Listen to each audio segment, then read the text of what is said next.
오늘 우리에게 주실 하나님의 말씀은 창세기 50장 20절 말씀입니다. 제가 봉독해 올리겠습니다. 당신들은 나를 해하려 하였으나 하나님은 그것을 선으로 바꾸사 오늘과 같이 많은 백성의 생명을 구원하게 하시려 하셨나니. 아멘. 양윤성 목사님께서 오직에서 선교로 말씀 전해 주시겠습니다.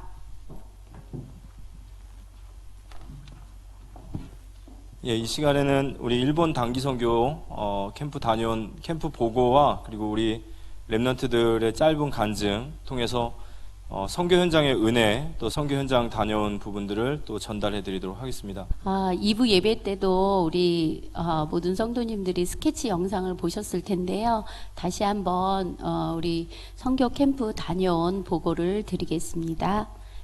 PPT 부탁드립니다. 저는 이번 단기 선교팀을 이렇게 인솔을 하고 가게 된 진행팀장으로 섬기게 되었습니다.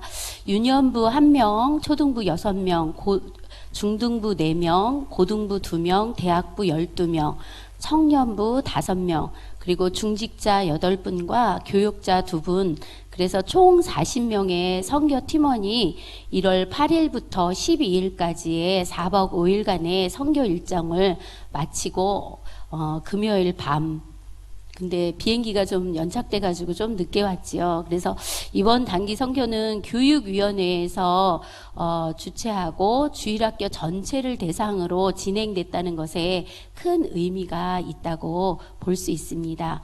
교육위원회에서는 이 단기 캠프를 위해서요 4년 전부터 이렇게 함께 기도를 하고 있었는데 코로나가 있었고, 그리고 이제 여러 가지 상황으로 우리가 실행하지 못하다가 지난해 9월 2일부터 준비팀을 결성하게 돼서 본격적으로 일본 단기 선교를 준비해 왔습니다. 저희가 이렇게 준비팀을 결성했는데 방송을 통해서 다 들으신 바와 같이 원전 오염수 방류라는 커다란 장벽이 우리를 가리고 있었어요. 또 이렇게 디데이가 되기 며칠 전에 큰 지진이 났고 비행기 폭발 등 여러 가지 문제와 사건들이 있었지만 우리 복음 가진 랩런트들이 발걸음을 막지는 못했습니다.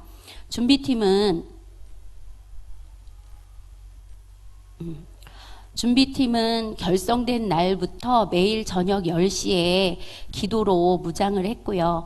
2차례 신청을 받아서 모집된 40명의 본팀도 12월 9일부터 집중 훈련으로 양화진 외국인 선교인 묘원을 탐방하고 모세와 여호수아를 준비하시고 또 쓰시는 하나님이라는 이렇게 말씀을 받고 매일 저녁 9시마다 줌으로 다 같이 모여서 지금 나오는 5가지의 기도 제목을 가지고 함께 기도했습니다. 또 우리 캠프팀은요 선교사 언더우드와 복음에 미치다라는 신앙서적을 읽으며 우리나라의 젊음과 생명을 바치신 선교사님들을 통한 하나님 사랑을 느꼈고 일본어 구원의 길을 익히며 이번 선교가 천년의 응답이 시작이 되기를 간구하는 그런 준비로 시작되었습니다. 첫째 날의 일정을 보면은요 동경에 도착해서 야스쿠니 신사를 방문하였습니다. 신사에 들어가는 문 앞에서 신사 쪽을 향해 90도로 허리를 숙이는 사람들, 소원 성취를 위해서 많은 돈을 주고 산 부적을 줄에 매다는 사람들, 신사 안에서 무릎을 꿇고 앉아 기도하는 사람들, 또 올해가 세상 사람들은 청룡해라고 말하지요. 청룡해를 맞이해서 멋진 용을 표현한 그림들을 보며 일본에 800만 우상이 있다는 것을 우리 랩런트들이 실감할 수 있었습니다. 또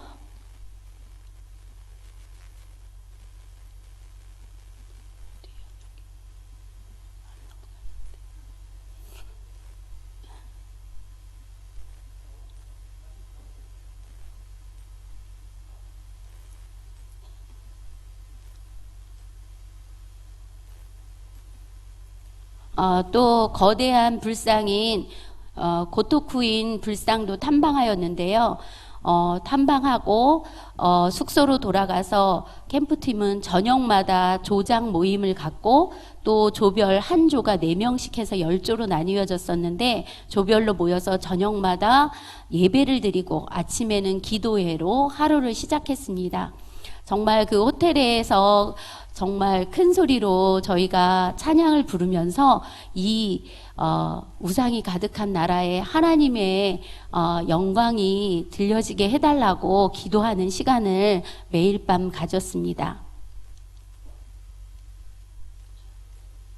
안 넘어갔는데.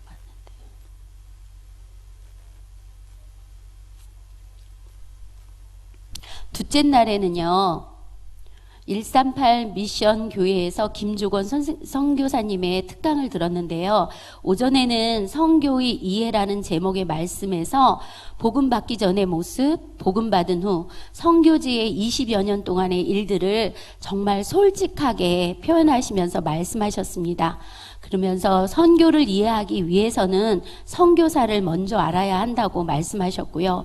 오후에는 기도에 대해서 말씀하시면서 우리 25시를 누리기 위해서 선교사님이 누리고 있는 읊조리는 묵상 기도가 절대적으로 필요하다고 말씀하시고 내 안에라는 기도 방법을 알려주시고 선교사님의 기도 여정에 저희도 동참해서 함께 바닷가를 거니는 그런 기도 여정을 가졌습니다. 셋째 날에는 남녀 호랑개교 탐방을 하였는데 이 남녀 호랑개교가 1000년의 역사를 가졌다고 하더라고요. 그리고 이 남녀 호랑개교의 이 본거지는 100만 평의 땅 위에 있었고요. 편백나무가 가득한 그런 정말 정갈하고 아주 깨끗하게 세워진 남녀 호랑개교의 본거지와 부대 시설을 보며 영적으로 무지하여 실상과 허상을 구분하지 못하는 사람들을 위해서 기도하는 시간을 가졌습니다. 이어서 우리 선교사님이 저희 일정에는 없었던 곳인데요. 우리 선교사님이 알고 계신 신실폭포라는 곳에 가서 저희가 다 함께 힐링을 하는 시간을 가졌습니다. 수요일 오후에 수요일 오후에는요, 저희가 아주 감격적인 그런 시간을 가졌는데요. 누마즈 역에서 찬양 전도 캠프를 하였습니다. 우리 선교사님은 우리 팀이 가는 것에 대해서 많은 인원이 온 것에 대해서 처음에는 이렇게 조금 불편한 생각을 하시고 계셨었는데요. 찬양팀으로 이렇게 저희가 찬양을 부르면서 역에서 전도지를 나눠주고 또 어린 친구들이 안 되는 언어로 또 호감을 갖는 분들한테는 우리 선교사님이 복음을 전하시면서 정말 우리 선교사님이 너무 이렇게 흡족해 하시는 모습을 볼 수 있었습니다. 또 그 중에 한 분이 중국인 분을 만나게 됐는데요. 우리 선교사님 교회에는 7나라의 성도님들이 있다고 합니다. 그런데 그 중에 중국인은 없대요. 근데 이 누마주 지역에 지금 중국인들이 굉장히 많이 들어와서 살게 되는데 그 중국인이 호감을 가지면서 교회에 이제 오겠다고, 그래서 저도 지금 막 궁금한데요. 오늘 교회에 오겠다고 이야기했는데 왔는지 잘 모르겠어요. 그래서 찬양 캠프를 하면서 우리 랩런트들 거의 대부분이 막 울컥한 마음에 정말 이 800만 우상을 향한 이 일본의 정말 하나님의 정말 이름이 드높이게 해달라고 기도하면서 찬양 시간을 가졌습니다. 그리고 그날 저녁에 저희가 아닌데 2개가 넘어갔네요.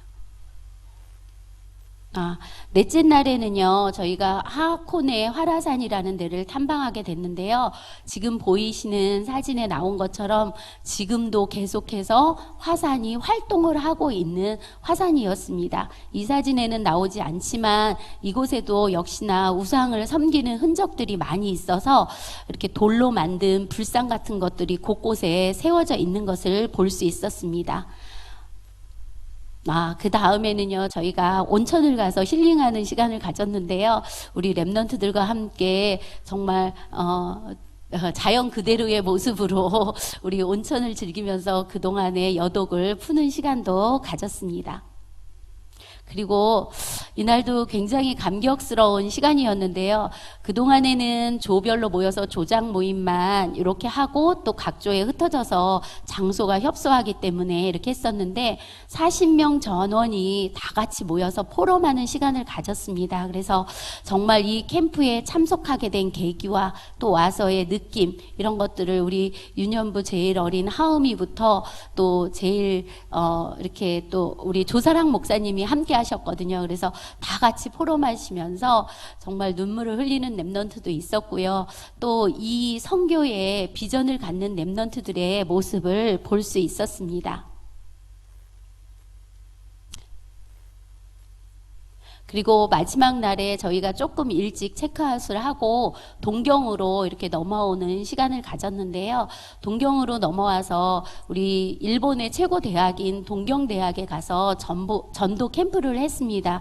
역시 조별로 나누어서 전도 캠프를 하게 됐는데 정말 어린 랩런트들도 또 아까 들어보니까 정말 이 한국에서는 쑥스러워서 말 한번 못 건넸던 그런 대학교 친구들도 가서 모르는 친구들한테 모르는 대학생들과 어른들한테 정말 이 전도지를 저희가 일본어로 된 전도지를 다 준비해서 갔고 또 구원의 길을 계속 연습했거든요. 일본어로. 그래서 구글 이렇게 번역기를 또 동원해 가면서 하게 됐는데요. 저 같은 경우는 저희 조가 함께 이렇게 좀 몸이 불편한 친구들도 있어서 벤치에 앉아서 우리 기도하고 여기 오는 친구들 여기 오시는 분한테 이렇게 말씀을 전하자. 그리고 기도하고 눈 딱 떴는데 옆에 벤치에 어떤 분이 앉아 계신 거예요. 정말. 그래서 그분한테 이제 복음을 전했는데 그분은 이제 자기는 불교라고 거부하기는 했지만 그 다음에 두 여학생이 앉아 있어서 가서 이렇게 복음을 전했는데 대만의 대학생이었는데요. 이제 일본을 놀러 온 학생이래요. 그런데 신기하게도 저희의 이 복음이 정확하게 들어가기를 원하시는 하나님께서 그 친구에게 이미 한국어를 다 익히게 하신 거예요. 그래서 한국어로 복음을 전하고 정말 인격적으로 자기가 하겠냐고 영접하겠냐 그러니까 영접하겠다고 그래서 그 친구가 영접을 하는 그런 일들을 보았습니다. 저희 조의 제일 어린 하음이가 이 현장을 똑바로 보면서 너무 신기해하는 모습을 보았습니다. 하나님의 은혜도 감사드리지만 독감과 감기 속에서 많은 친구들이 아팠어요. 제가 어머니한테는 몇 도라고 말씀은 못 드렸는데 39도가 넘는 친구도 있었어요. 그럼에도 불구하고 하나님은 하나님의 선하신 계획을 이렇게 정말 해 나가시는 걸 볼 수 있었고요. 또 우리 랩런트들도 굴하지 않고 씩씩하게 그 모든 어려움을 이겨주어서 우리가 서로 도우면서 40명 모두가 은혜 속에서 선교 일정을 마치게 되었습니다. 너무나 감사드리고요. 또 마지막 그림은 우리가 보시는 것처럼 이제 거기서 일본에 가면 꼭 뭐 초밥을 먹고 와야 된다고 랩런트들도 엄청 기대를 했어요. 그래서 초밥을 먹으러 가서 회전 초밥을 막 접시가 무너질 만큼 먹고요. 또 이렇게 저기 첫 번째 그림에 있는 거는 무슨 튀김이래요. 그런데 맛은 별로였어요. 근데 너무 생긴 모양이 거대하게 생겼지요. 그래서 인기 품목이래요, 저게. 그래서 그것도 맛보고요. 그래서 아주 정말 하나님께서 세밀하게 은혜 주시고 인도하시고 또 너무 우리 모두가 기쁜 또 선교의 비전을 갖는 그런 선교 캠프를 마치게 됐습니다. 마지막으로 지금까지 주일학교 후대들의 첫 번째 선교 여정을 위해서 기도와 헌신으로 함께하여 주시고 응원해 주신 모든 성도님께 감사드리고요. 우리 성도님들의 많은 기도와 관심으로 정말 저희가 예수님을 선포하면서 천년의 응답을 받는 시간이었다고 감히 말씀드리겠습니다. 그리고 세계복음화를 위해 선교하고 계신 선교사님들과 앞으로 세워질 차세대의 선교사를 위해 기도하며 현장에서 플랫폼과 파수망대, 안테나의 역할을 감당하는 우리 랩넌트들이 되겠다고 우리 성도님들께 보고하면서 보고를 마치겠습니다. 감사합니다.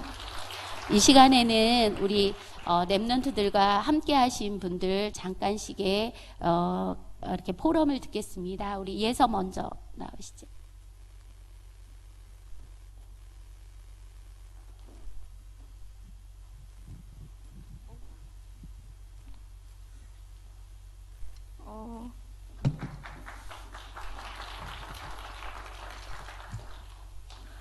안녕하세요. 저는 중동부 랩넌트 김예서입니다. 일본 단기 선교 여정을 잘 다녀올 수 있도록 기도해주신 모든 분들께 감사드립니다. 일본이라는 나라에 가서 그 나라의 현장과 문화를 볼 수 있게 해주시고 그 나라 사람들과 복음을 나눌 수 있어 감사한 시간이었습니다. 시간표 속에서 하나님의 응답을 체험하고 복음을 전할 수 있게 되어 정말 기뻤습니다.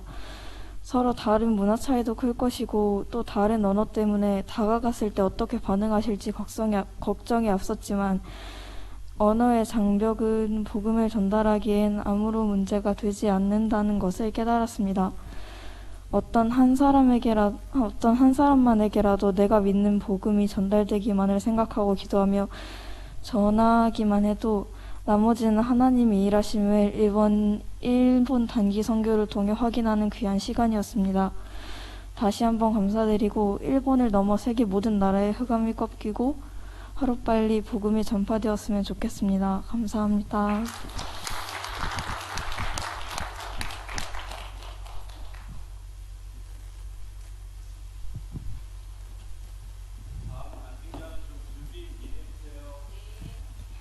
네, 안녕하세요. 저는 대학부 정진 랩넌트입니다. 제가 감기에 걸려서 목소리가 조금 이상할 수도 있고 마스크를 쓰고 한다는 점 양해 부탁드립니다. 저희는 1월 8일부터 1월 12일 4박 5일간 일본 단기 선교를 했습니다. 저에게는 첫 해외이자 첫 일본이었고 첫 선교여서 엄청 설레고 그랬기 때문에 약간 선교보다는 여행 느낌이 많이 났습니다. 그래서 기도보다는 약간 즐기고 오자라는 마음이 강했는데요. 하나님께서의 생각은 좀 다르셨던 것 같습니다. 일본 선교 가기 전에 예배로, 기도로, 구원의 길로 훈련을 하시면서 일본 선교의 땅을 두고 정말 하나님의 하늘 마음에 두고 일본 땅을 밟으며 하나님 나라에 확정받으라는 말씀을 제게 주셨습니다. 야스쿠니 신사 고토쿠인, 남모 호랑 개교 등 일본 땅에는 교회보다는 우상이 훨씬 많았습니다. 복음을 몰라서 하나님을 만나지 못하는 그들이 불쌍했고 안타까웠습니다. 한국에는 교회가 많아 다른 나라도 그럴 것이라고 생각했지만 일본 땅에는 교회는 안 보이고 다 우상 같게 보이지 않았습니다. 그게 정말 우리가 선교해야 하는 이유라는 것을 깨닫게 되었습니다. 김주곤 선교사님께서 내 안에 무엇이 있냐 물어보셨습니다. 여러분에게는 내 안에 무엇이 있습니까? 저에게는 아이돌도 있었고 학업도 있었고 친구들도 있었고 그리스도보다는 제게 세상의 것들이 너무 많았습니다. 그런 저를 반성하게 되었고 정말 내 안에 그리스도, 내 안에 하나님 나라, 내 안에 성령 충만을 누리면서 정말 말씀을 읊조리라 하셨습니다. 그게 24고 그게 25고 그게 영원을 누리는 것이라고 하신 그 말씀이 제게 너무 깨달았고 여러분들도 내 안에를 누리시기 바랍니다. 찬양 캠프 때는 다 같이 찬양을 해서 너무 힘이 났습니다. 여러분이 아까 보셨던 것처럼 저희가 엄청 여럿이서 했는데 저희는 사실 관심 없을 줄 알았는데 다행히 일본 분들께서는 엄청 많이 관심을 가지셨고 또 교회에 오겠다고 하신 분도 계셔서 저희는 너무 큰 힘을 얻게 되었습니다. 일정을 마무리하고 마지막 날 저녁에 다 같이 모여서 포럼했을 때 다른 사람들이 선교에 대한 마음을 품고 있는 것 같은데 저는 속으로 하나님, 왜 저는 일본 선교가 마음에 품어지지 않습니까? 일본이라는 땅이 우상으로 심각하다는 것도 알고 선교가 중요하다는 것도 아는데 왜 나는 선교에 대한 마음이 품어지지 않습니까? 선교 내내 생각했던 것들을 포럼 시간 내내 기도로 하나님께 질문하기 시작했습니다. 그랬더니 포럼이 다 끝난 후 양민석 목사님께서 지금 선교에 대한 마음이 안 품어지면 품어질 때까지 선교지를 다녀라. 그럼 하나님께서 응답해 나갈 것이다 라고 하셨습니다. 저는 그 말씀이 하나님의 음성으로 들렸고 제게는 답을 얻는 것 같았습니다. 나는 이번 선교가 첫 선교였고 그랬는데 내가 너무 성급하게 이 선교에 모든 것을 거는 게 아닌가라고 생각하면서 내가 정말 많은 선교지를 다니면서 기도로 준비해 나가야 되는 거구나를 깨닫게 되었습니다. 언더우드 선교사님처럼 때론 내가 못 가본 곳, 알지도 못하는 곳을 갈지라도 하나님이 정말 내게 예비하신 땅이라면 내가 그 땅을 기도하고 그 현장에 나아가야 된다는 것을 알게 되었습니다. 마지막 날 도쿄대에 가서 전도하게 되는데 사실 저는 전도를 해본 적이 없었습니다. 그래서 엄청 걱정을 했고 친정으로서 애들한테 보여줘야 되는 게 아닌가 걱정을 정말 많이 했는데요. 윤지원 전도사님께서 걱정하지 말고 너가 이 대학교를 두고 기도하면서 걸어가면 그게 선교다라고 말씀해 주셔서 그 말씀 붙잡고 정말 5명을 시도했는데 5명 다 듣지를 못했어요. 그래서 또 상심을 엄청 했는데요. 하나님께서 정말 내가 그 현장을 놓고 그리고 우리가 선교를 위해 준비했다는 것만으로도 우리를 크게 하나님께 영에 감동하셨다는 것을 알게 되면서 하나님께 참 감사했습니다. 또한 일본 선교를 하면서 언어적 한계를 많이 느꼈는데요. 우리가 237 하기 위해서는 언어적으로도 많이 준비해야 된다는 것을 알게 되었습니다. 선교에 대한 마음을 품었으니 이제 선교에 대해 더욱더 열심히 기도하도록 하겠습니다. 감사합니다.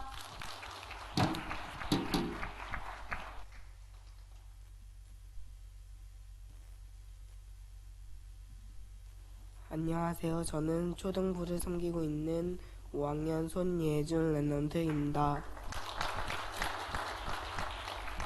이번엔 일본 단기 선교 캠프를 다녀온 후 소감을 간단하게 말씀드리겠습니다. 먼저 캠프를 준비하면서 선교사님들에 관한 책을 읽게 되었는데 책을 읽으면서 많은 선교사님들이 복음 때문에 낯선 나라에 가서 어려움 가운데 전도와 선교를 하는 것을 보며 대단하다고 생각했고 신기하기도 했습니다. 왜 굳이라는 의문도 들었던 것 같습니다. 선교팀에서 일본어와 줌으로 매일 기도 시간을 가졌는데 매일 참여는 못하였지만 일본을 위해 기도로 준비한 것을 보고 선교에 매우 진심인 것을 느꼈고 저도 선교에 대해 다시 한번 생각하는 시간이었습니다. 이번에 캠프를 가는데 랩런트들도 많이 아팠고 저도 독감 때문에 아파서 많이 걱정이 많이 되었습니다. 내가 일본에 갈 수 있을까라는 생각도 들었는데 하나님께 기도하면서 일본 선교를 왜 가야 하는지 질문하게 되었고 가게 하신다면 그곳에서 하나님이 제게 보게 하실 것이 있을 거라는 마음을 주셨습니다. 일본 캠프를 가서 야스쿠니 신사와 남묘 호랑개교 탐방을 통해 일본의 많은 우상과 이를 섬기는 사람들을 보게 되었습니다. 그걸 보면서 진짜 답은 이게 아닌데 하나님만이 답인데 라는 생각이 들었고 안타까웠습니다. 또 일본에 계신 김주곤 선교사님의 만남을 통해서 난 며칠만 있어도 불편한 것도 많고 음식에 입이 안 먹고 불평불만만 나오는데 묵묵히 일본 복음화를 위해 사역하는 모습이 대단하게 느껴졌습니다. 찬양 캠프와 동학대학에 전도를 나갔을 때는 말을 안 통해서 긴장도 되고 걱정되었는지만 일본 사람들에게 복음을 전하기 위해 기도하며 열심히 찬양하고 돌아다녔습니다. 오고 가는 모든 과정이 쉽지 않았지만 하나님이 기뻐하시는 선교에 대해 생각하는 시간이었고 사단이 얼마나 방해한지도 보게 되었습니다. 이번 캠프를 통해서 선교를 가기 해서는 많은 준비가 필요함을 느꼈고 다음 기회가 되면 또 선교 캠프를 가야 되겠다는 생각을 했습니다. 그러기 위해서 돈도 아끼고 선교비도 준비해야 되겠다는 생각을 들었습니다. 끝으로 함께 간 부목사님, 전도사님, 장로님, 권사님, 집사님, 대학부 청정형 누나들이 많이 챙겨주고 도와주고 챙겨줘서 너무 감사하고 너무 고맙습니다. 저도 저보다 어린 동생들을 잘 챙겨주고 도와줘야 되겠다는 생각을 했습니다. 감사합니다.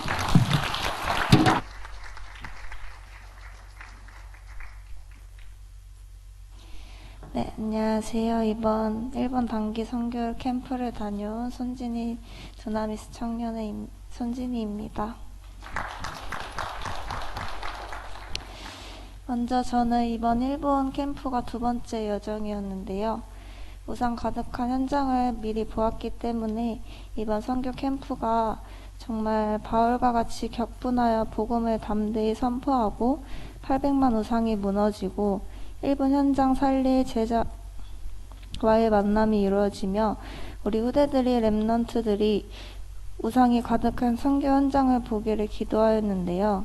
현장에서 많은 신사와 우상들을 보았지만 일본은 집도 차도 도시도 너무나 깨끗하고 곳곳마다 조경도 아름답게 되어 있어 정감이 가는 현장이었습니다. 한국과 너무 다른 모습에 부러움도 있었습니다. 하지만 그 화려함 안에 감추어진 어둠과 악한 우상들이 가득함을 보았고 일본의 여러 신사들은 관광객들마저 절을 하는 문화로 자리 잡혀 있었고 복음을 들어보지도 못하고 우상 숭배할 수밖에 없는 현장을 보았습니다. 정말 내가 일본 현장을 위해 선교를 위해 어떻게 나아가야 하는지 정말 내 안에 성령의 소리로 나와 현장에서 선교사의 사명을 감당하며 기도하며 나아가기를 다짐하는 시간이었습니다. 일본의 찬양 캠프 등 오직 그리스도 하나님 나라 성령 충만 가득한 현장이 되기를 복음의 빛과 향기가 울려 퍼지기를 기도하는 시간이었는데요. 찬양 캠프를 통해 많은 제자와의 만남과 연결이 되고 현장의 복음을 증거하며 우상 가득한 이 현장에 일본 선교 끝날까지 그리스도의 빛을 하나님께서 주시는 힘과 능력으로 담대히 선포하며 일본 현장을 살릴 많은 제자와의 만남이 있기를 기도하였는데요. 흑암 가득한 현장에서 깨어 기도하시며 선교하시는 김주구 선교사님을 위해 또한 기도하게 되는 시간이었습니다. 정말 우리가 렘넌트들이 그리스도 모르는 흑암 가득한 현장에서 선교사로 세워져 현장 살릴 선교사로 세워지기를 기도하며 우리가 세계 살릴 일본을 넘어 북한과 전 세계 살릴 선교사임을 확인하는 시간이었습니다.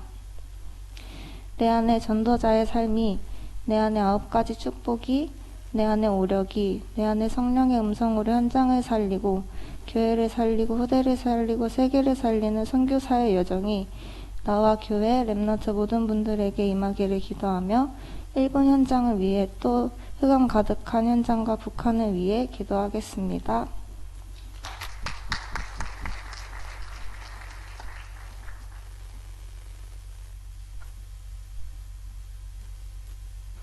안녕하세요. 이번 주일학교 일본 단기 선교 캠프에 다녀온 대학부 김동신 랩런트입니다.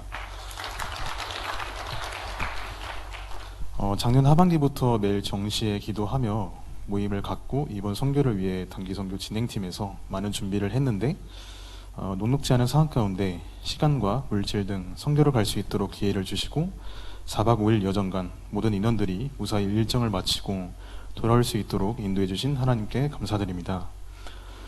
이번 캠프에서 야스쿠니 신사, 고토쿠인, 남미 호랑개교 등 현장을 다녀오면서 겉으로는 멀쩡해 보이나 영적으로 바라봤을 때 온갖 우상이 가득한 흑암 문화에 깃든 일본 현장을 볼 수 있었습니다. 또 누마 지역 찬양 캠프, 동경대 전도 캠프를 통해 이 죽어가는 현장에 오직 그리스도가 답임을 더욱 절실히 느끼게 되었습니다. 캠프 둘째 날 138 미전 철치에 계신 김주곤 선교사님께 받은 메시지에서 선교는 현장의 의미를 부여하기보다 선교사님의 선교 내용에 중점을 두는, 즉 다른 말로 선교사님을 알아야 선교를 아는 것이라고 하셨습니다. 특히 한국으로 돌아갈 때 내 속에 선교의 소리를 들어야 한다고 하셨습니다. 그래서 이번 단기 선교 캠프가 그저 갔다 온 한 행사로 그치지 않길 기도했고, 고린도전서 1장 21절 내 안에 하나님이 주시는 선교를 향한 마음을 품고 선교지와 선교사님을 위해 진심으로 기도하고 호언하는 보내는 선교사로서의 언약을 붙잡게 되었습니다. 이상입니다.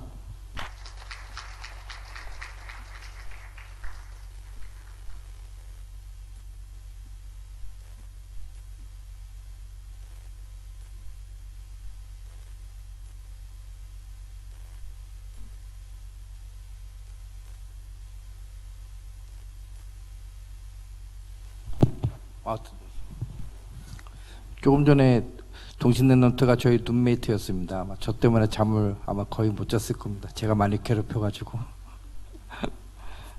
저는 이번 단기 선교 캠프 다녀온 백승혁 장로입니다. 이번 단기 선교 캠프를 구체적으로 표현하면 랩넌트들의 237 현장 전도 현장을 바로 보고 왔습니다. 누마 지역에서 찬양 캠프 할 때는 그 모든 일을 진짜 행하시는 하나님의 진짜 현장을 진짜 바로 봤습니다. 그 어린 랩넌트들이 전단지 나눠주는데 그 폐쇄적인 예번인 분들이 전단지 다 받아보고, 또 우리가 찬양할 때 역 반대쪽편이나 뭐 버스 정류장에서 기다리시면서 다 일일이 다 보시고, 그런 모습이 저희가 진짜 찬양 캠프를 잘 열었다, 그런 마음을 들었습니다. 거기에 단위 같은 경우도 굉장히 고생 많이 했어요. 그 안 받으시려고 하시는 분들도 이렇게 어린애가 주니까, 어린 랩넌트가 주니까 다 받으시더라고요. 너무 아주 굉장히 잘했다고 생각이 듭니다.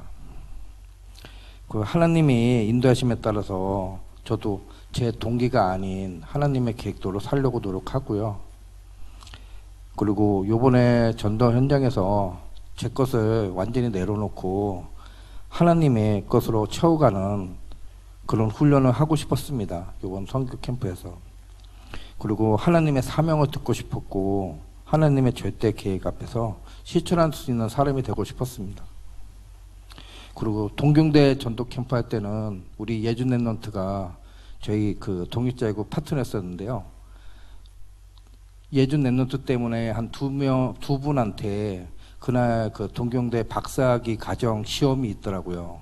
근데 그런 분한테 그 전단지하고 그 구원의 길 일본어 되어 있는 거, 한국어 같이 되어 있는 거 같이 보면서 읽고 그랬는데, 그 두 분 다 시험 보셔야 되기 때문에 그 다 못 마치고 영접은 못 하시고 그냥 다음 기회로 미루고 시험 보러 가셨어요. 근데 아마 예준 랩넌트가 없었으면은 아마 전도지도 못 줬을 것 같습니다. 그러니까 랩넌트들이 진짜 그 전도의 이번 선교의 맛을 아마 가슴속으로 충분히 느꼈으리라고 생각을 합니다. 그리고 제가 진짜 랩넌트들이 많은 이런 교회에 있다는 것만 해도 너무 감사하고요. 그리고 하나님의 천명으로 이 교회를 생각하고 저도 섬기려고 합니다. 그리고 우리가 가는 선교 캠프마다 항상 하나님이 행하신 현장을 항상 느끼게 해준 것에 항상 감사드리고요. 우리 사랑의 교회 랩넌트들과 모든 성도님들한테 모두 사랑합니다.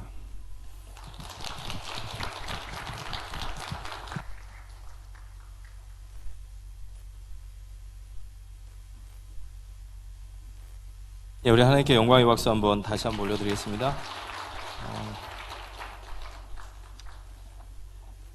간증 너무 귀하죠. 참 우리 40명의 모든 팀원들이 다 간증을 들었으면 좋겠지만 또 시간 또 관계상 또 안 된 부분도 있습니다. 그렇지만 현장에서는 다 했기 때문에 다음번 선교 때는 다들 참여하시면 될 것 같습니다. 하고 싶은 얘기가 참 많은데 시간이 한 12분 정도 있는 것 같습니다. 한번 열심히 한번 말씀을 전해 보겠습니다. 오늘 제목은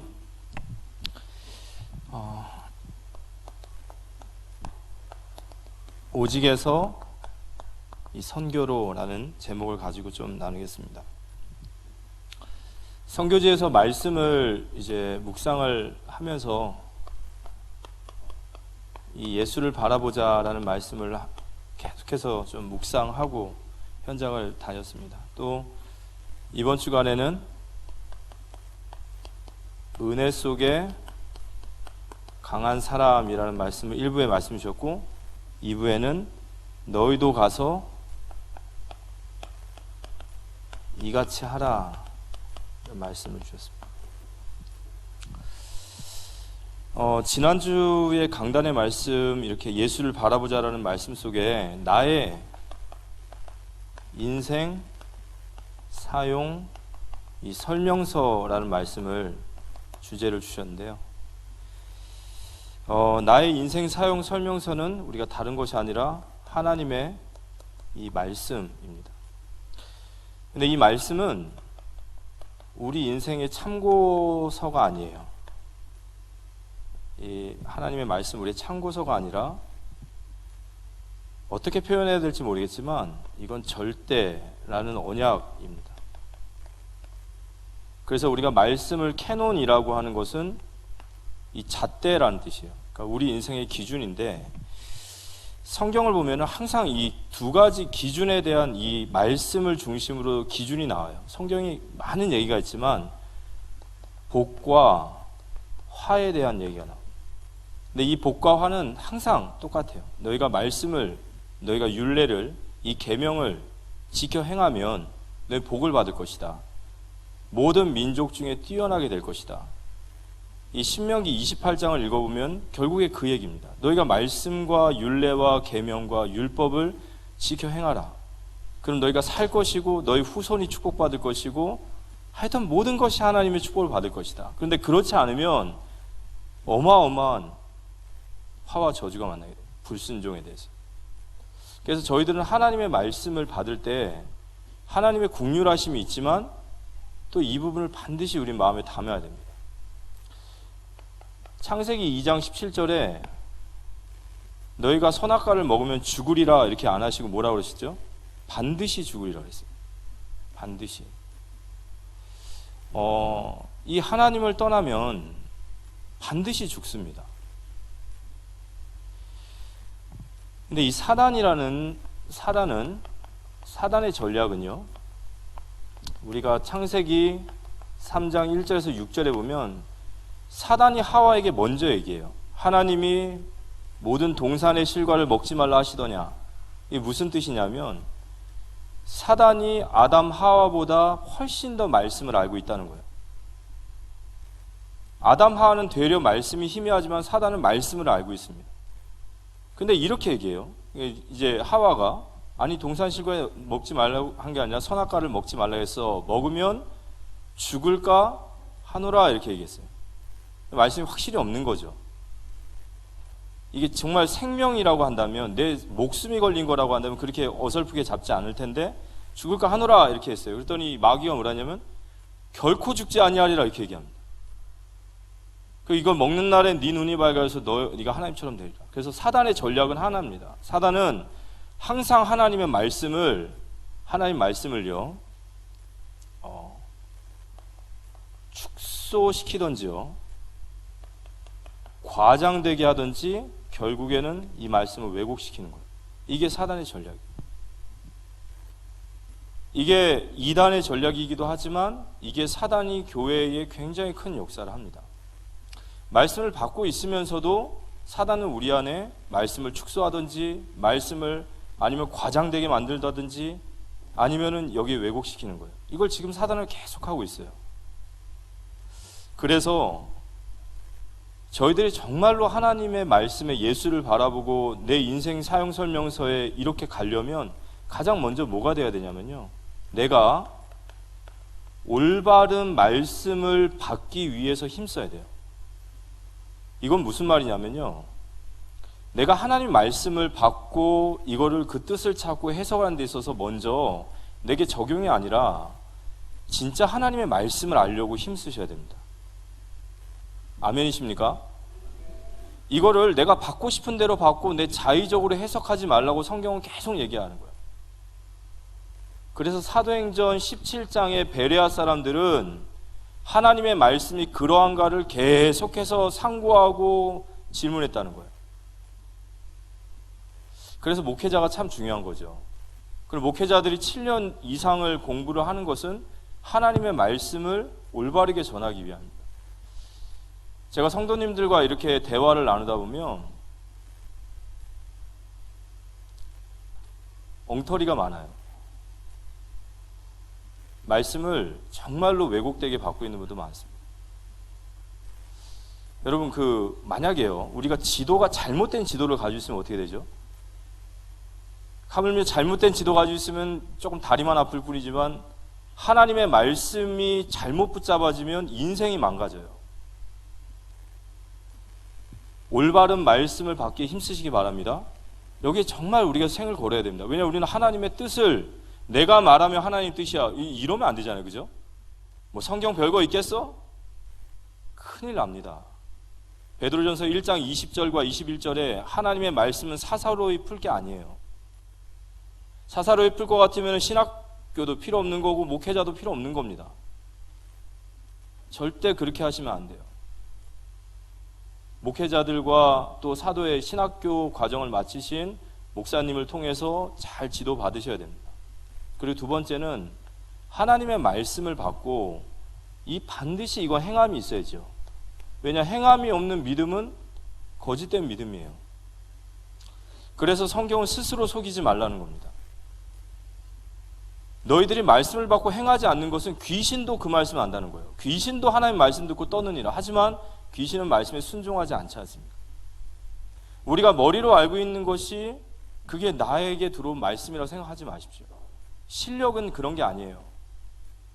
실력은 정말 말씀을 행할 수 있고 말씀을 실천할 수 있는 것이, 그것이 바로 우리의 실력인 줄 믿으시기 바랍니다. 이건 굉장히 중요한 얘기입니다. 왜냐하면 이건 우리의 죽고 사는 문제예요. 불신자들이 하나님 없이도 살 것처럼 얘기하고 하나님 말씀 거부하지만 그 하나님 없이 산다고 말하고 거부하는 인생도 하나님 말씀 벗어나 있기 때문에 죽어요. 우리는 여기에 대해 알고 있기 때문에 이걸 진리로 받아들이셔야 됩니다. 오늘 제목이 오직에서 선교로입니다. 오늘 요셉 이야기예요. 근데 이 성경이라는 것은 항상 다양성이 있죠. 모든 인물들과 사건과 모든 역사들이 다 다르지만 이 성경에는 통일성이 있어요. 그 말은 그리스도라는 통일성도 있지만 모든 인물 역시도 우리에게 진리를 얘기하고 있다는 거예요. 그래서 우리가 요셉이라는 인물을 통해서 나의 인생 사용 설명서를 볼 수 있는 겁니다. 그래서 요셉에 대한 우리 인물은 너무 잘 알기 때문에 제가 좀 짧게 정리하면요, 요셉이 창세기 30장 29절에 보면 야곱의 아들들 중에 요셉의 이름이 처음 언급되고 나서 창세기 37장 3절에 요셉이 처음 역사에 등장을 합니다. 이제 하나님이 남은 자인 요셉을 통하여 역사를 이루시는데 그 37장 창세기 37장 3절에 보면 요셉의 첫 등장에 이 얘기가 나와요. 요셉은 채색 옷을 입었더라, 이런 얘기가 나옵니다. 이게 요셉의 등장입니다. 우리가 채색 옷 하면 이게 색동옷, 색동 저고리라고 생각하시지만 사실 채색 옷이라는 말은 이 히브리어로 케토네트라고 해요. 이 케토네트라는 말은 제사장의 세마포 옷을 말할 때 똑같이 써요. 사무엘상에 보면 사무엘이 세마포, 제사장의 세마포 옷을 입고 있더라, 채색 옷을 입고 있더라라는 부분 같은 말입니다. 그러면 이 채색 옷은 뭐냐면 어떤 가정이나 어떤 공동체 안에 하나님의 말씀을 정말 잘 깨닫고 그리고 하나님의 말씀을 정말로 열의 있게 듣고 그 말씀을 사모하는 그런 사람들에게 입히는 대표적인 옷인 거예요. 그러니까 요셉의 채색 옷을 입혔다라는 것은 그가 그 가정의 자녀들 중에 가장 하나님의 말씀에 집중하고 가장 하나님의 말씀을 진지하게 받아들이고 가장 깨달은 아이라는 거예요. 야곱이 요셉을 사랑함으로라는 말은 이때 당시에 야곱은 고생 시컷하고 많이 깨달았을 때예요. 어머니도 없는데 말씀도 잘 들으니까 이 아이를 정말 사랑했던 겁니다. 그래서 요셉의 시작은 채색 옷이다. 그 말은 요셉은 그리스도께 집중하고 있었다는 거예요. 근데 이제 우리가 어떻게 요셉이 정말로 하나님 앞에 집중할 수 있었냐? 11명의 형제들이 있는데 요셉이 유독 그렇게 하나님의 말씀을 잘 들었어요. 왜 그러냐 봤더니 성경을 보니까 요셉 인생에 어머니의 죽음이 있어요. 이 굉장히 큰 사건이죠. 이 17살의 요셉 이전에 아주 어렸을 때 어머니가 돌아가셨는데 이 정말 큰 사건일 거예요. 근데 또 요셉의 집에는 이 라헬 외에도 어머니가 셋이 있고 막 집안이 막 야곱 한 사람을 중심으로 막 싸우고 다투고 난리가 났잖아요. 여기에 가정의 문제가 심해요. 그 속에서 형들과의 갈등이 있었어요. 외로움이 있는 거죠. 진짜 아무도 돌아볼 수 없는. 근데 이게 주님을 바라보는 길이었어요. 하나님께서 항상 하나님의 사람을 세우실 때는 주님을 바라볼 수 있는 이러한 요건들이 갖춰집니다. 그래서 우리 성도님들도 우리가 좀 해석을 다시 하셔야 돼요. 이게 진짜 문제냐? 이게 진짜 문제가 아니라 하나님이 지금 내가 하나님께 집중해야 되는 시간표인 줄 믿으시기 바랍니다. 오직으로 들어갈 시간표예요. 다윗이 목동의 자리에 있을 때도 그랬고요. 항상 하나님의 사람들의 시작은 오직이었어요. 오직 그리스도 바라보고 오직 그리스도께 집중할 때 하나님 그렇게 몰아넣으신 거죠. 오직으로 들어가면 하나님 나라가 임해요. 하나님께서 이 오직을 바라보고 정말 하나님께 집중하는 사람, 정말 하나님의 말씀을 갈급하게 받고 그 말씀에 집중하고 그리스도께 자꾸 나아가는 사람, 그 사람에게 하나님의 나라가 임합니다. 이걸 보고 뭐라고 하냐면요, 하나님의 경영이 이제 시작되어져요. 성경을 전반적으로 보시면 하나님께 나아가는 자는 하나님이 그를 만나주세요. 맞습니까? 하나님을 전심으로 바라보는 자를 하나님은 알고 계세요. 60억 인구 중에 그런 사람들을 정확히 알고 계세요. 심령의 가난함을 가지고 주님 아니면 안 됨을 가지고 나 주님 아니면 안 됩니다. 저 주님 아니면 못 살아요. 저 좀 어떻게 해주세요. 저 주님밖에 없습니다. 이 심령의 가난함, 심령이 가난한 자가 복이 있음을 믿으시기 바랍니다. 우리 문제를 다시 해석하셔야 돼요. 문제가 아닙니다. 그래서 하나님의 시작이 되어져요. 하나님의 시작은 비전을 딱 품어줍니다. 창세기 37장 1절에서 11절에 해와 달과 11별이 요셉에게 절을 하는 환상을 봐요. 이거 세계복음화예요. 근데 성경에는 이걸 세계복음화라 말하지 않아서 요셉이 이거를 다 깨닫지 못했다라고 얘기하지만 저는 그렇게 생각하지 않습니다. 여러분, 비전은요, 하나님이 분명히 해석을 주세요. 요셉은 이 해석을 알고 있었을 거예요. 아, 하나님께서 나를 통해서 해와 달과 11별이 절하는 이 세계복음화의 언약을 주셨다라는 거예요. 그래서 성령 충만 받으면 자녀들은 예언할 것이요, 청년들은 환상을 보고 아비들은 꿈을 꾸리라 그랬어요. 하나님의 비전이 우리에게 와닿기를 기도합니다. 근데 하나님의 비전은 해와 달과 11별이 절하는 세계복음화. 왜냐, 하나님은 이 일을 하고자 원하시거든요. 그리고 나서 요셉의 여정을 보면 짧게 좀 말씀을 드리면 다 아시니까요. 노예로 팔리죠. 노예로 팔려갑니다. 형들의 어떤 시기로 인해서 죽임 당할 뻔하다가 노예로 팔려가요. 노예로 팔려가는데 어디로 가냐면요, 보디발 장군이라고 하는 이 바로 왕의 친위 대장의 집으로 가게 돼요. 근데 그곳에서 여호와께서 요셉과 함께 하심으로 하나님 그를 형통하게 하셔서 그를 보디발의 가정 총무로 삼습니다. 가정 총무다 보니까 보디발 장군과 관련되어 있는 그 많은 이런 재산들이나 또 이런 걸 관리하게 됐을 거고, 군인들에게 뭐 물건 이런 거 줬겠죠. 근데 거기에서 제가 봤을 때는 요셉은 경제와 경영을 배우게 되는 것 같아요. 왜냐, 앞으로 요셉은 쌀 장사를 해서 세상을 살려야 될 사람이거든요. 하나님 준비시키시는 거죠. 그런데 보디발 집에서 잘 지내고 있다가 이 보디발의 부인의 모함을 받게 되잖아요. 완전히 모함이죠. 너무 억울한 상태가 된 거예요. 근데 이 모함으로 통해서 요셉은 감옥에 가게 됩니다. 근데 우리가 지금 이제 요셉을 다 아는 입장에서는 이 모함이 하나님의 또 다른 시간표였어요. 왜냐, 요셉은 보디발 집에서 가정 총무하고 있어야 될 사람이 아니에요. 하나님 요셉에게 주신 비전은 세계를 살릴 이 세계 복음화의 주역이시거든요. 여기 오래 있으면 안 돼요. 그래서 보디발 부인을 통해서 감옥으로 보냅니다. 감옥에서 요셉은 여호와께서 함께 하심을 또 누리다가 술 맡은 관원장, 떡 맡은 관원장의 이야기 다 알고 계시죠?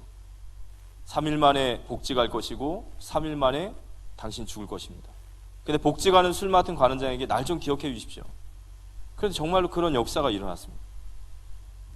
근데 우리가 성경을 보면은 다 알고 계시겠지만 이 요셉이 술 맡은 관원장의 이 꿈을 해석하면서 나를 좀 기억해 주십시오 라고 했더니 창세기 40장 23절에 보니까 술 맡은 관원장이 요셉을 잊었다는 거예요. 얼마나 요셉 입장에서는 어제나 오늘이나 올까 내일이나 올까 기다려도 안 오는 거예요. 근데 얼마나 안 왔냐 보더니 41장 1절에 보니까 만 2년이라고 되어 있어요. 2년 동안 뭐 깜깜무소식인 거죠. 근데 만 2년 후에 여섯 번째죠. 바로가 꿈을 꿉니다. 근데 바로가 이 꿈을 꾸죠. 암송아지 7과 그 다음에 이삭 7개가 처음에는 살찌고 막 그런 암소 7개가 있는데 좀 있다 보니까 파리한 암소가 그걸 다 잡아먹는, 또 마찬가지로 이삭도 그런 환상을 꿔요. 근데 이 바로의 마음에 번민하였다라는 말이 있어요. 바로가 이 꿈을 꾸고 나서 시달리는 거예요. 이 꿈이 뭐지? 이게 마음에 떠나지 않은 거예요. 툴 던져버려야 되는데 계속해서 시달리게 만드는 거예요. 그럼 누가 시달리게 하셨을까요? 하나님께서. 그래서 우리가 전도 대상자를 두고 기도하는 겁니다. 아멘? 하나님 마음을 움직이시니까 바로가 시달리는 거예요. 이거 아니면 죽을 것 같은 거예요. 그때 마침 술 맡은 관원장이 저를 이 꿈을 해석한 히브리 청년이 있습니다. 누구냐? 데려와봐라. 그랬더니 그가 나타났습니다. 그게 바로 요셉이죠. 그래서 요셉이 꿈을 해석합니다. 하나님이 주신 은혜와 지혜로 바로의 꿈을 해석합니다.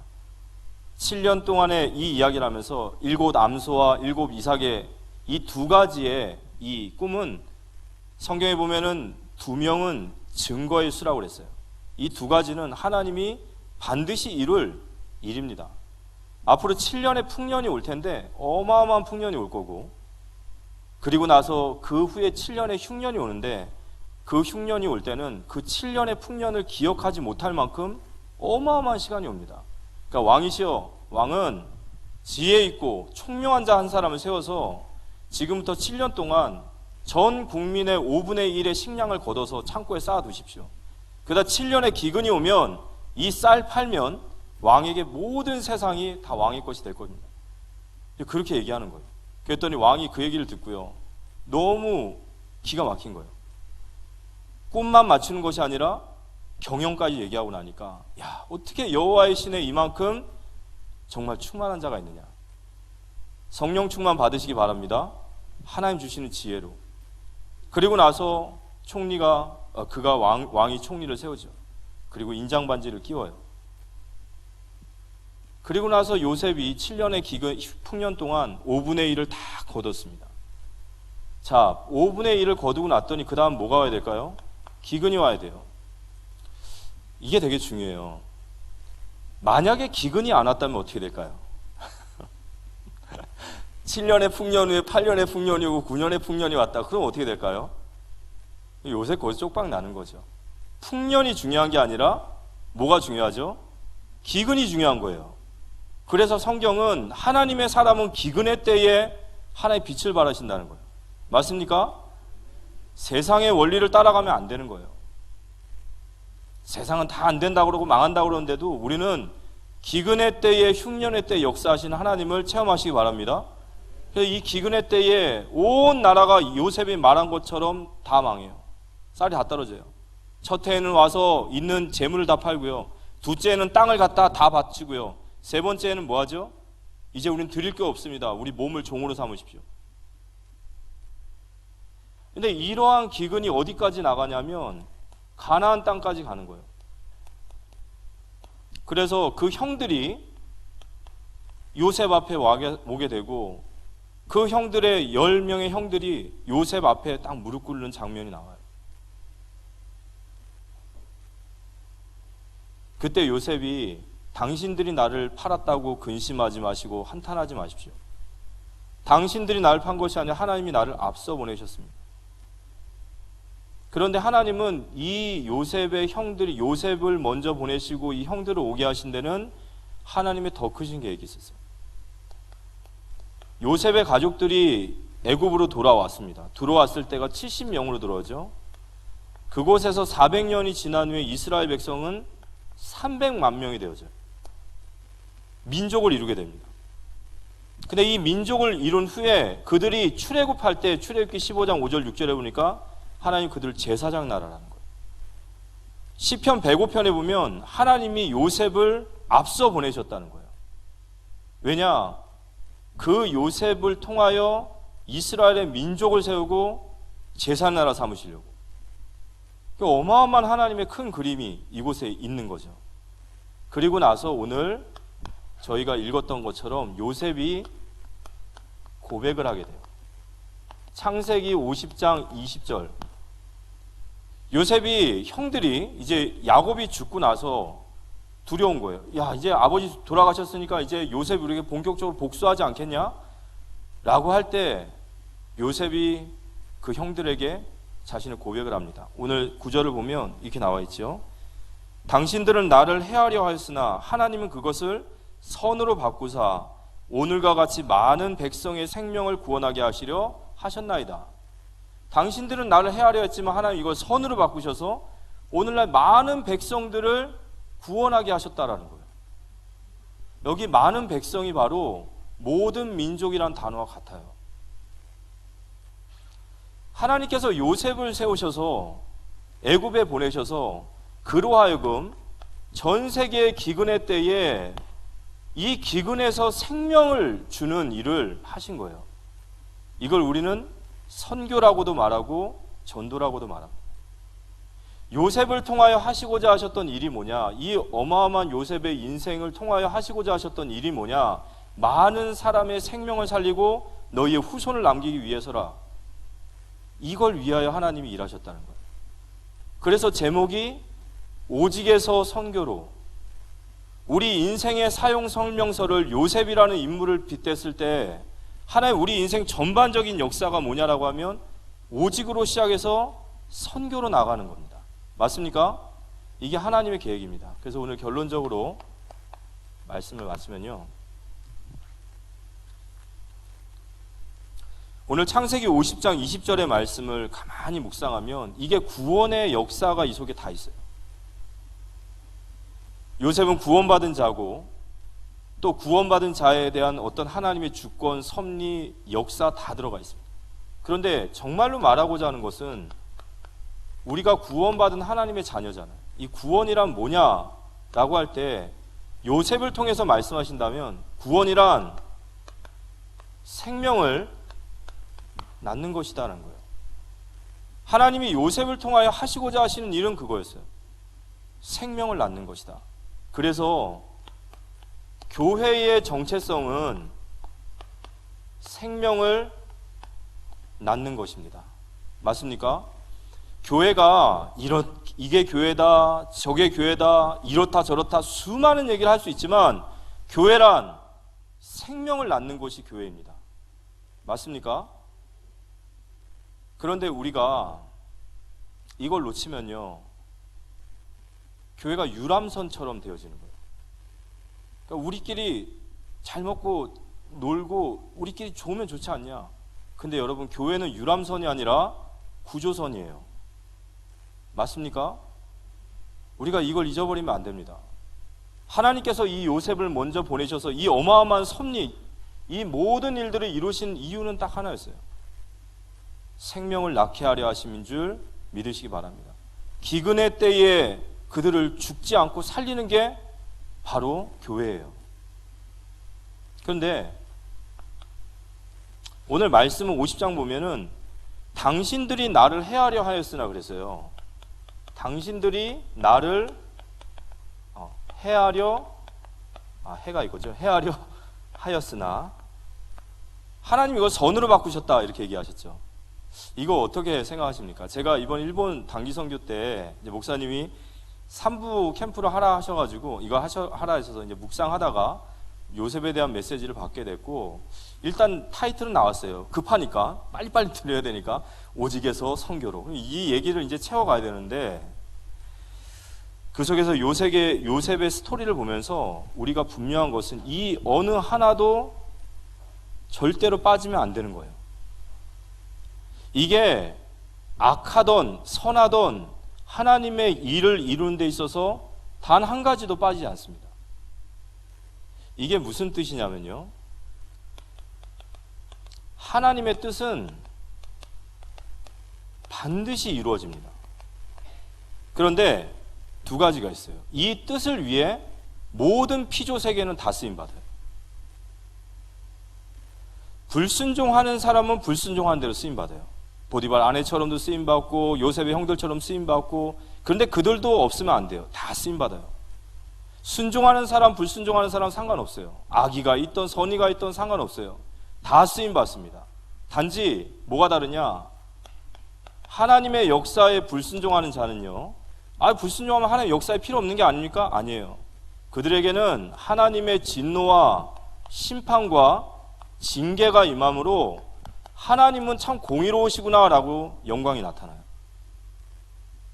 반대로 하나님의 말씀에 순종하는 자는 하나님의 은혜와 긍휼과 그분의 기적 같은 부으심이 일어나므로 하나님의 사랑이 나타나요. 우리가 하나님 앞에 불순종하던 순종하던 하나님이 우리를 모두 다 하나님의 뜻을 이루는 데 쓰십니다. 근데 단지 우리 교회가 다른 것은 이거예요. 교회는 우리에게 주신 자유의지로 우리가 이 일을 할 수도 있고 거부할 수도 있는 거예요. 그런데 하나님의 뜻은 반드시 이루어지기 때문에 우리에게 딱 두 가지 길이 있는 거예요. 하나는 요셉과 같이 노예로서 이 일을 할 것이냐예요. 시편 105편에 보면요. 시편 105편에 보면 그가 한 사람을 앞서 보내셨으며 요셉을 종으로 팔렸도다 이런 말이 있어요.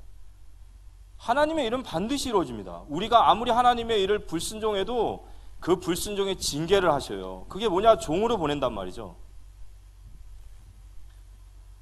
요셉과 같이 선교할 수도 있어요. 요셉과 같이 복음 전할 수도 있습니다.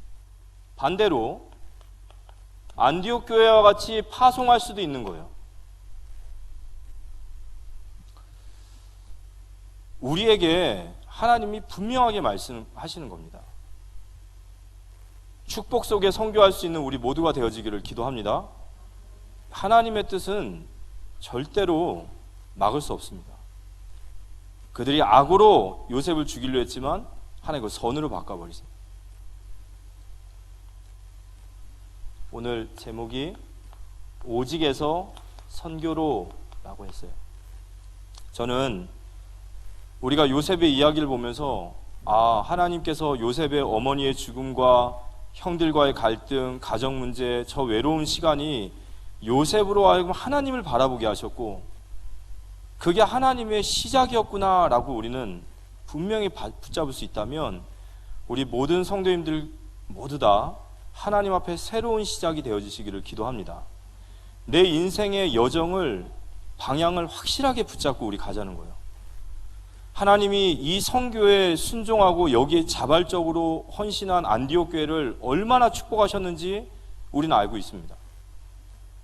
반대로 선교에 눈이 열리지 않은 이스라엘, 선민 사상에 있는 이스라엘을 얼마나 고통받게 노예로 포로로 속국으로 가서 뜻을 이룬 줄 아셨어요. 그럼 우리는 어디에 서야 되는지.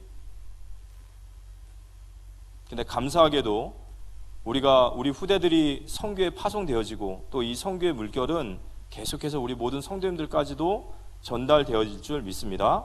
내 인생의 설명서, 오직에서 선교로, 이게 바로 우리의 인생의 설명서임을 믿고 주님 앞에 응답받는 우리 모두가 되시기를 살아계신 예수님의 이름으로 기도합니다.